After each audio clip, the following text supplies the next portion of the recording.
우리에게 주신 하나님의 말씀 구약 성경 욥기서 13장 5절의 말씀입니다.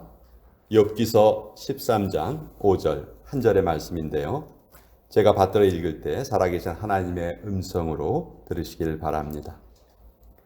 너희가 참으로 잠잠하면 그것이 너희의 지혜일 것이니라. 하나님의 말씀입니다. 아멘. 이 시간 우리 특송으로 Absolutely Nothing, 주님의 사랑에서 우리를 끊을 수 있는 것은 아무것도 없다는 것, 우리 어린이 찬양으로 같이 듣겠습니다. 안 그래도 예쁜 아이들이 또 저렇게 찬양을 드리니까 너무너무 아름다워 보입니다. 우리 잠깐 기도하겠습니다. 하나님, 오늘도 하나님의 밝은 빛이 우리의 마음을 비춰주시기를 원합니다. 주님의 말씀을 아멘으로 받게 하시고 우리의 마음밭에 떨어지는 순간 뿌리를 잘 내리게 하여 주시고 크고 풍성한 열매를 맺게 하여 주시옵소서. 예수님의 이름으로 기도합니다. 아멘. 자, 이번 3월 사순절 기간 중인데요. 특별히 우리 영성에 관련된 그런 주제로 말씀을 전하길 원합니다. 침묵, 복종, 겸손, 희생, 4주에 걸쳐서 이런 것을 주제로 매주 하나님의 말씀을 함께 살펴보려고 하는데 오늘은 침묵에 관한 그런 말씀을 함께 나누겠습니다. 미국의 저 서부에 로키 산맥이 있습니다. 콜로라도주에 가면 로키 마운틴 국립공원도 있다고 하죠. 경치가 그렇게 아름답다는데 저도 언젠가 한번 가봤으면 좋겠습니다. 저 유럽과 아시아를 잇는 터키라는 지역에도 남쪽에 보면 토로스 산맥이라는 아주 거대한 산맥이 있습니다. 이 토로스라는 것은 황소를 뜻하는 말인데요. 포드사에서 만든 자동차 이름이 토로스였던 거 여러분 아마 기억을 하실 겁니다. 이 토로스 산맥은 철새들이 이동하는 통로이기도 합니다. 그래서 토로스 산맥의 그 높은 산 주변에는 그 철새들을 잡아먹는 독수리들이 많이 살고 있다고 해요. 근데 독수리들이 제일 좋아하는 먹잇감이 두루미라고 합니다. 근데 그 두루미들이 날아가면서 소리를 크게 낸대요. 그래서 독수리들은 그 소리를 듣고 두루미들이 날아가는구나. 그렇게 알고서는 이제 공격을 해서 잡아먹는 겁니다. 그래서 이제 경험이 풍부한 두루미들은 여행을 하기 전에 꼭 하는 버릇이 있다고 합니다. 입에다 돌을 문다고 해요. 입에 돌을 물고 있으면 소리를 낼 수가 없잖아요. 소리를 내지 않고 그 산을 넘어가서 독수리의 위험에서 벗어난다고 합니다. 때로는 이렇게 동물들도요, 사람보다 더 지혜로운 것 같아요. 우리가 말하는 것보다도 어떻게 보면 더 힘들게 배우는 게 말을 하지 않는 법입니다. 침묵을 더 힘들게 배우는 것 같습니다. 스코틀랜드 속담에 인간의 현명함은 10가지로 만들어지는데 그 중에 9가지는 침묵이다. 그런 속담이 있다고 합니다. 잠잠한 것, 그 자체가 지혜일 수 있다는 것이죠. 우리 김영렬 장로님 낚시 좋아하시는데 낚시하실 때 꼭 물고기를 뭘로 잡습니까? 물고기 입으로 잡죠. 입으로. 입을 벌리고 있으면 잡히는 거예요. 하나님께서 온 우주 만물을 운행하십니다. 날마다 태양이 떠오르고 또 규칙적으로 이렇게 계절이 바뀌어요. 그런데 시끄러운 소리 한번 나지 않습니다. 하나님께서는 고요하게, 잠잠하게 그런 일을 다 이루시죠. 일반적으로 여자들은 하루에 5만 단어, 남자는 한 2만 5천 단어를 말한다고 해요. 그래서 그런지 여자들이 말도 잘해요. 말도 잘하고 또 거짓말도 더 잘합니다. 남자들보다. 통계적으로 증명이 된 겁니다. 남자들은 말을 할 때 주로 정보를 교환을 해요. 그런데 여자들은 말을 통해서 감정이나 느낌을 서로 나누는 겁니다. 그래서 여자들은 회의 시간에 조용합니다. 정보를 나눌 때는 조용해요. 내 회의가 끝나면 그때서부터 이제 말이 많아지는 거죠. 자, 우리의 믿음도요, 어떤 면에서 보면 말로 하는 믿음에 우리가 너무 익숙해져 있는 것이 아닌가. 자기 자신을 말로 주장하려 하고 어떻게 하든지 또 힘든 일이 있는 사람들에게 우리가 말로 위로하려고 애를 씁니다. 또 기도할 때도 내가 정말 얼마나 진실하게 기도하는가 그것에 신경 쓰기보다는 내가 얼마나 말을 유창하게 하는가 그것에 관심을 가질 때도 있습니다. 그래서 우리는 침묵을 통해서 하나님을 만나는 법을 정말 제대로 잘 배워야 합니다. 이 침묵을 통해서 하나님을 만나는 것은요, 정말 온전한 신뢰가 있어야지만 이루어질 수 있는 겁니다. 우리 인생 어떻게 말로 우리 인생을 설명할 수 있겠습니까? 하나님과의 관계도 마찬가지죠. 우리는 뜨겁게 기도하는 것만큼 잠잠하게 또 침묵으로 기도하는 법도 우리는 배워야 됩니다. 한 작가가요, 아들을 잃고 깊은 슬픔에 빠져 있을 때 두 친구가 그를 찾아왔습니다. 나중에 이때를 회고하면서 이 작가가 이렇게 말을 하는데요. 한 사람은 찾아와서 왜 당신에게 이런 일이 일어났는지, 죽음 뒤에는 어떠한 소망이 있는지 정말 쉬지 않고 나에게 이야기를 해 주었습니다. 그렇지만 나는 아무런 감동도 받지 못했고 단지 이 사람이 좀 빨리 떠났으면 좋겠다. 그런 생각밖에 하지 않았습니다. 그런데 두 번째 찾아온 사람은 나에게 아무런 말도 하지 않고 아무런 질문도 하지 않았습니다. 그저 내 곁에 1시간 이상 옆에 앉아 있었고 내가 이야기를 하면 들어주었고 또 짧게 기도를 해 주었습니다. 그 사람도 떠날 때가 되었습니다. 그렇지만 나는 정말 그 사람을 보내기 싫었습니다. 나는 그를 통해서 진정한 위로를 받았습니다. 침묵이 어떤 말보다도 더 큰 위로의 힘이 있습니다. 침묵 속에는 말이 담겨 있지만 말 속에는 침묵이 담겨 있지 않기 때문에 그래요. 오늘 우리가 읽은 본문, 욥이 고난당한 자기를 찾아왔던 세 친구들에게 했던 말입니다. 너희가 참으로 잠잠하면 그것이 너희의 지혜일 것이다. 욥이 왜 이런 말을 합니까? 그 고난당하는 욥을 위로한다면서 이 친구들이 얼마나 말을 많이 했는지 몰라요. 그러니까 욥이 말하기를 차라리 아무 말도 하지 말아라. 그렇게 부탁을 하는 겁니다. 여러분, 잠잠함은 예수님의 성품이기도 합니다.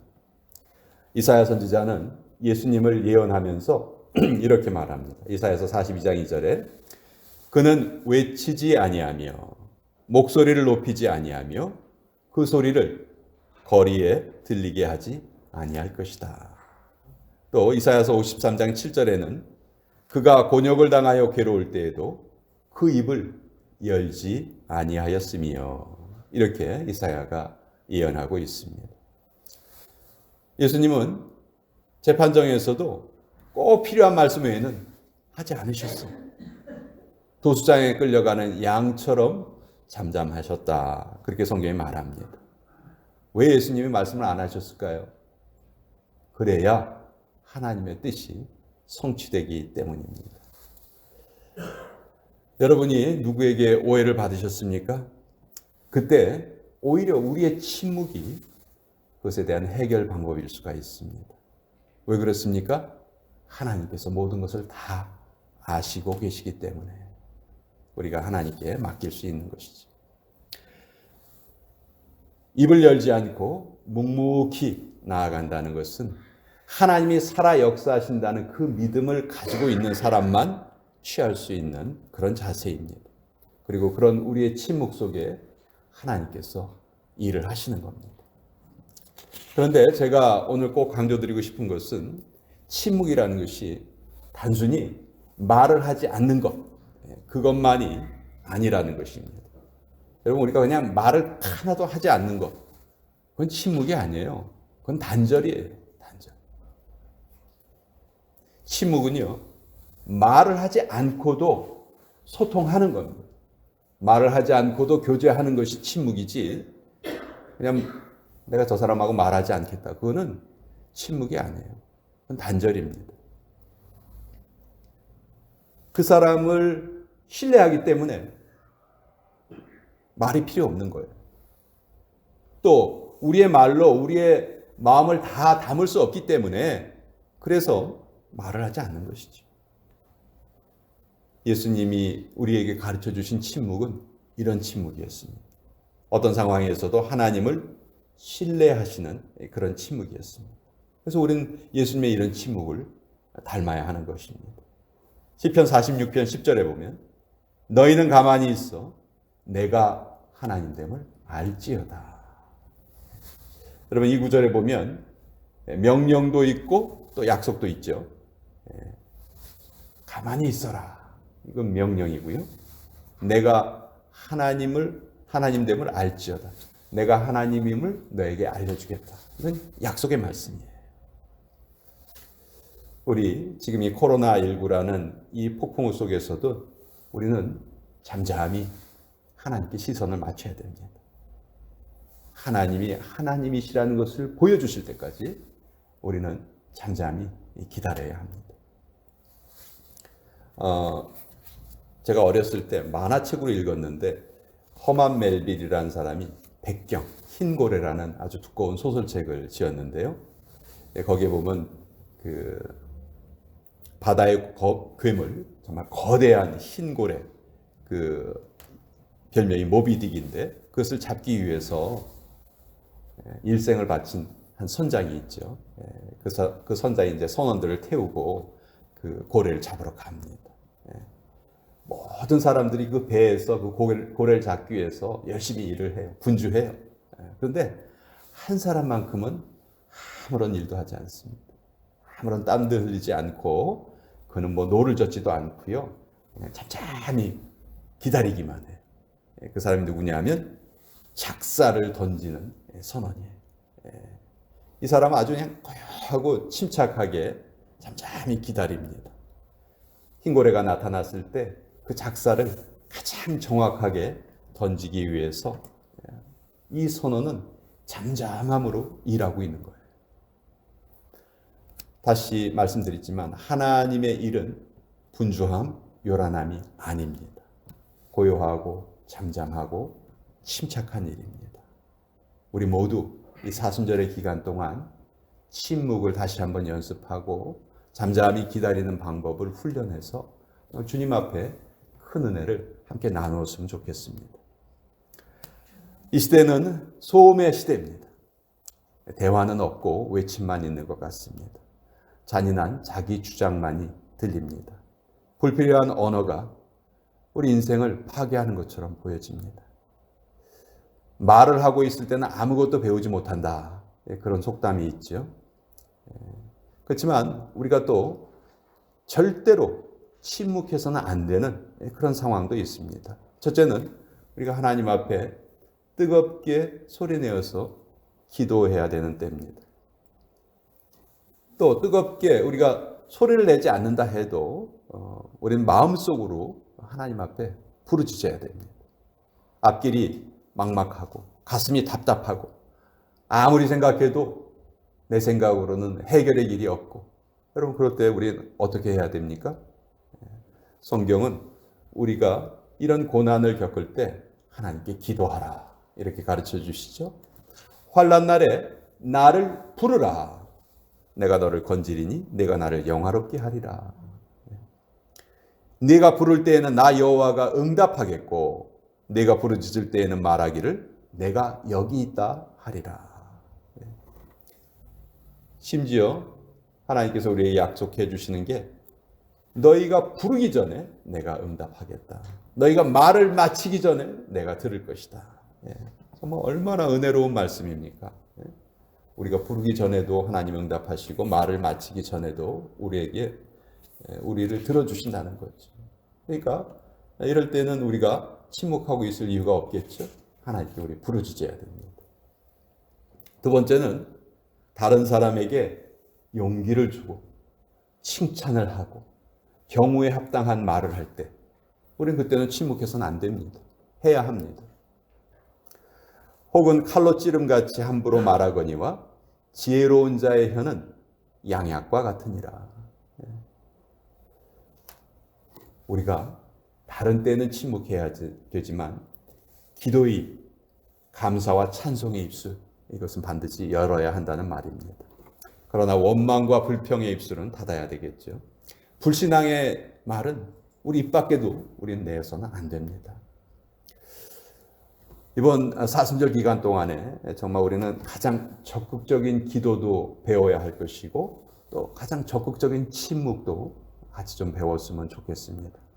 하루에 짧은 시간이라도 우리 의식적으로 좀 침묵을 연습했으면 좋겠어요. TV 보느라고 말 안 하고 가만히 보고 있는 거. 여러분, 이건 침묵 아닙니다. 이거는. 그건 멍청함이지 이건 침묵이 아니에요. 그런 침묵을 말하는 게 아니에요. 그런 침묵 말고 진짜 침묵을 우리 연습하는 겁니다. 우리가 침묵을 연습하면요, 비로소 타인의 말이 우리에게 잘 들어오기 시작해요. 왜 그런 말을 하는지 그 이유가 느껴지기 시작합니다. 또 그렇기 때문에 내 입술에서도 타인을 살리는 말, 타인에게 은혜가 되는 말들이 내 입술에서 나오기 시작하는 것이죠. 십자가는 가장 강렬한 구원의 외침이지만 어떻게 보면 주님의 침묵의 결정체다. 이것이 십자가다. 우리가 이 사순절 기간 동안에 그것을 다시 한번 깨달을 수 있습니다. 이 시간 말씀으로 온 우주를 창조하신 아버지 하나님, 주님의 말씀에는 생명력이 있습니다. 그러나 주님이 때로 침묵하실 때가 계십니다. 우리도 살아가는 동안 주님의 침묵을 본받고 배우게 하여 주시옵소서. 부득이 말을 할 때에는 축복의 말을 할 수 있게 하여 주시옵소서. 타인과 대화할 때 상대방의 말을 가로채지 않고 끝까지 들어줄 수 있는 넓은 마음 주시고, 또 적절할 때 담대하고 지혜롭게 말할 수 있는 그런 입술을 허락하여 주시옵소서. 이번 사순절 기간 동안 적극적으로 주님 앞에 기도하고 또 적극적으로 침묵을 배우기 원합니다. 아버지, 오늘 우리에게 다시 한번 하나님의 침묵의 은사가 충만히 임하도록 역사하여 주시옵소서. 예수님의 이름으로 기도합니다. 아멘.